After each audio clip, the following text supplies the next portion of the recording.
This one feels like a normal interview at first, but it's not, because what you're actually watching is pressure, sustained, targeted, and very intentional. Joe Kernen isn't just asking questions here, he's stacking them, one after another, faster than Ro Khanna can fully reset. Associations, policy shifts, political positioning, and then he ties it all together with one core accusation. You're moving left, not because it works, but because you have to. And that's where the tension really starts. Because Khanna doesn't deny everything. He reframes. He says, I go everywhere. I talk to everyone. I engage with people I don't fully agree with. That's his defense. Not alignment, access. But Khanna doesn't let that stand on its own. He pushes back hard. Why go on certain platforms but not others? Why engage with one controversial figure but draw the line at another? And suddenly, Khanna has to explain not just what he believes,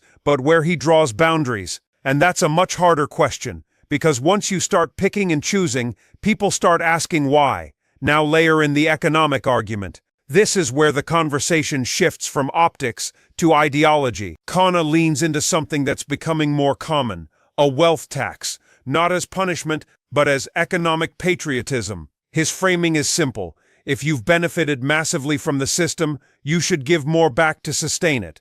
But Kernen immediately flips that. He reframes it as something else entirely. Not contribution, extraction. And that distinction matters. Because one sounds cooperative, the other sounds coercive. And once that framing takes hold, everything around it changes. Now here's the bigger picture. This isn't just about Khanna. This is about where the Democratic Party is heading. Because even Khanna admits something critical. A large percentage of younger voters are drifting toward ideas that used to be considered fringe. Not slightly left, but significantly left. And that creates a dilemma. Do you follow that energy or try to moderate it? Because if you follow it too far, you risk losing the middle. But if you ignore it, you risk losing your base. That's the trap. And you can feel Khanna navigating it in real time, trying to stay reasonable while still speaking to a shifting audience. And Kernen, he keeps dragging the conversation back to consequences. If these ideas don't work, if they push people away, if they reshape the economy in ways people don't like, what happens then? That question never gets a clean answer. And that's the point, because this isn't a resolved debate, it's an active one, inside the party, inside the voter base, and across the country.